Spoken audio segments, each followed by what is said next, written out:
dude stole my lunch for his kid and chaos ensued by user Fob Shanibi. Well, this is a first for me. I went to lunch at a local place known for their fried chicken sandwiches. I had to sit outside because the place was packed, but they have plenty of covered seating and some nice fans, so even though it was 95 degrees, it was tolerable. Anyway, I sit down and already know what I want to order, so even though the table service was slow due to them being super busy, I got my order in on the waiter's first pass. However, the table behind me was already occupied by this incredibly obnoxious couple and their teenage son. I could overhear them simultaneously arguing about what to order and also complaining about the slow service. I guess they were in another waiter's section though, because they were still waiting to order after the waiter left my table. They finally got someone to their table and order, but with complaints. Poor waiter. Less than 10 minutes later here comes my food. Oh hell no, yelps the dad. That dude got here like 10 minutes after us and he gets his food first. At first I think he's complaining to the waiter, but no, these comments are directed at me. Hey asshole, why come yes, this is apparently idiocracy, and he literally said the word why come you got your sandwich first, hey, you hear me? I ignore, but this guy gets up and walks up behind me, then literally steals my plate from the table before I'd even taken a bite. You can wait, mother effer, my kid's hungry. To this point I haven't heard a word from this kid's mouth, so if he was hungry he was speaking only with his baleful puppy eyes. Eat it, says the dad. Okay, so here's the thing. This place does spicy chicken, they have like 7 levels of spice, and George likes his chicken spicy. I'd ordered the next to hottest option, which is a combination of Scotch bonnet and ghost pepper sauce, not pure ghost pepper. It's shitty enough to make you cry, and as my kids say, I've burned off most of my taste buds.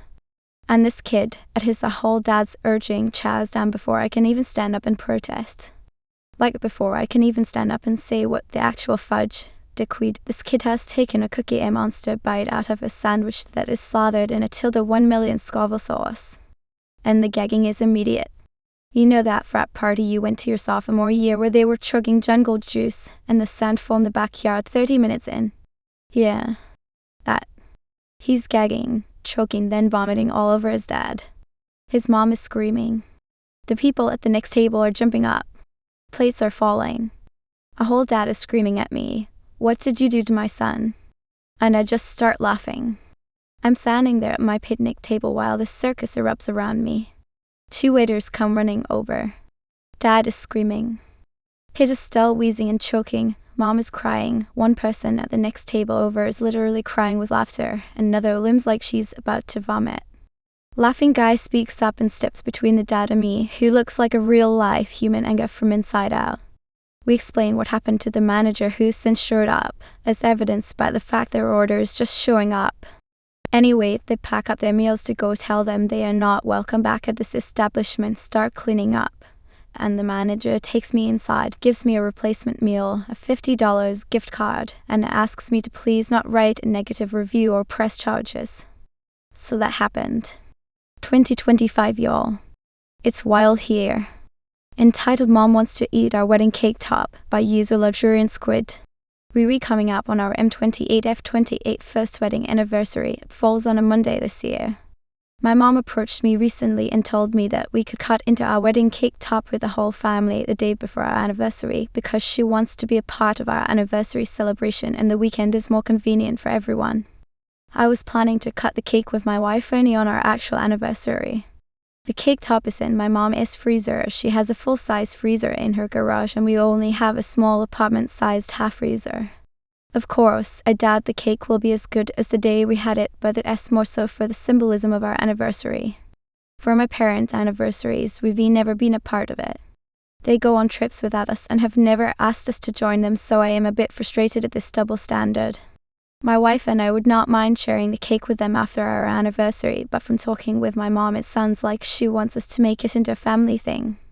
Is that even normal? My mom also caused a lot of unnecessary drama and stress surrounding our wedding last year in that she wanted to forgo hair and makeup my wife had arranged for and we covered the cost of and would laugh condescendingly at us when we would try to express our viewpoints on why these things were important to us. She also tried to invite a bunch of people even though she was not paying for anything. So from that experience leading up to our wedding, I learned that she lacks respect for myself as an adult, my wife, and our marriage. My wife and I thought the best way to resolve this is to perform a cake heist, as I don't want to risk giving my mom a heads up and allowing something to happen. They are not sure if she would eat it directly out of spite, but I also wouldn't put it past her. What is everyone's thoughts on a cake heist? Just going over there unannounced to secure the cake. Entitled Dad told me I should give his son my job by user mammoth address -927. I work a night at a mid-sized company, nothing crazy, but decent pay and solid benefits.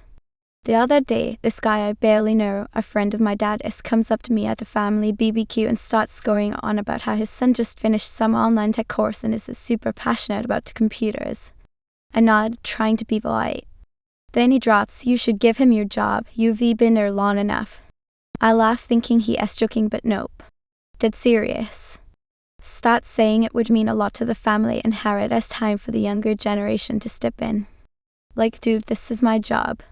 I've worked my ass off for years, and you want me to just hand it over because your son watched a few YouTube tutorials? I told him straight up that it's not how the world works and walked away. Later, I heard he was telling people I am selfish and not family-oriented. Bro, you can't be serious. I am still stunned he thought that was a legit request. Anyone else dealt with this kind of entitlement? She is 13, when your 11-year-old is suddenly a legal guardian by user sweaty salad 3975. So I am a manager for the front desk at our fitness center, which is connected to a hotel. Pretty standard evening. I am just about to help deliver some pizza to the pool as one does when I see a kid walking alone. Not just any kid, it is Lily, daughter of our favorite repeat rule bender, Mr. Thompson. Lily is maybe 10 or 11, and she is confidently cruising through the lobby like she pays the mortgage here. Doesn't he stop at the desk? Doesn't he look around? Just beelines it straight to the back of the building. So I stop her and ask, "Where's your dad?" She freezes. Like full on buffering mode. I've met this kid before. I've met her dad. We even had a bonding moment back in March when he asked if I babysit, spoiler, no, and told me all about his 3 kids. So I know she is not supposed to be waltzing around solo. About a minute later, in walks Mr. Thompson, a calm, cool, and completely uninterested in rules. I tell Lily she needs to go back to her dad because, why no, kids can't be alone in the facility. Pretty basic stuff. She doesn't move. Just stands there like she is hoping to phase into the walls. Dad strolls right past Chicken 2 like we're invisible. So I intercept and remind him that children need to be directly supervised in the building. His response? Even if they read just in that area by the locker room? Yes, even in that area. Unless the locker rooms suddenly gain magical childcare powers, supervision still applies. So then he goes, well, Lily is 13, she can watch them. Oh, okay, plot twist. This 11-year-old is now 13 and fully qualified to parent 2 younger siblings in a public facility. Amazing how fast they grow up. Unfortunately for Mr. Thompson, I have the memory of an over-caffeinated elephant and clearly remember him telling me in March that Lily was 11. So I remind him that children have to be supervised by someone over 18 and not just someone who almost survived elementary school. He asks to see the policy. I start pulling out the membership agreement, and that's when he hits me with, "It seems like something else is going on here, like beyond just enforcing the rules." Okay, I guess you want to open that can of worms. I tell him straight there have been multiple reports about past interactions with him, and I stepped into deep because I didn't want my team to have to go through it again. Let us recap the greatest hits, shall we? April 5th incident #1. One of my coworkers, we'll call her Samantha, had to repeatedly ask him to supervise his kids. They were using equipment and running on the track, both off limits to children. He argued that the Hydra massage chairs aren't really equipment. She practically had to spell out the word supervision for him. April 5th incident #2. A check-in desk report said he refused to sign liability waivers for his kids. He thought they were already on his account. They weren't. Didn't want to add their info, but still wanted them to use the facility. Bold strategy, Cotton. Back to last night, I asked if Lily has a membership or is even on his account. He says she should be. Translation, he has no idea. I checked, nope, she is not in the system. I inform him that even if she was 13, it'd be a guest fee unless she is added to his account monthly fee. He then says, well, can they just sit in the cafe? Ah yes, the legendary loophole. Apparently the cafe exists in a magical realm outside our building's legal jurisdiction. I explain again that that's still part of the fitness center, and yes, even the cafe requires adult supervision. And here is the kicker, as Mr. Thompson starts to dig in again, Lily grabs his arm and starts dragging him out of the lobby. This girl, who is usually bubbly, chatty, and full of personality, said nothing the entire time her dad lied to my face about her age. Not a word.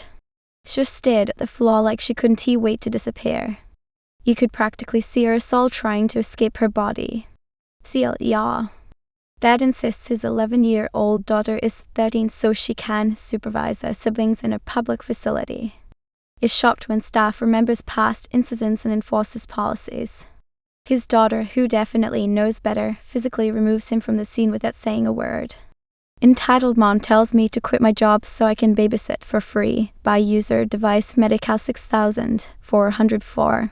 At 27, I work remotely full-time. One of my neighbors has 3 kids under the age of 6. We were friendly but not close. She recently had her 3rd child and knocked on my door asking if I had a moment. She sat down, started sobbing, and told me she was overwhelmed, had no support, and needed someone to watch her kids during the day. I sympathized until she said, "You don't even leave your house, can't you just watch them while you work?" I told her I have a real job with meetings and deadlines, and I am barely managing myself. She goes, "Why not quit? I mean, you don't have kids, you can always find another job. I just need a few years to get back on my feet." Excuse me? You want me to quit my income, health insurance, and career so I can babysit for free? When I refused, she accused me of failing other women and not supporting other moms. Mom, I support you getting a nanny, not me becoming one. She now glares at me every time I walk my dog.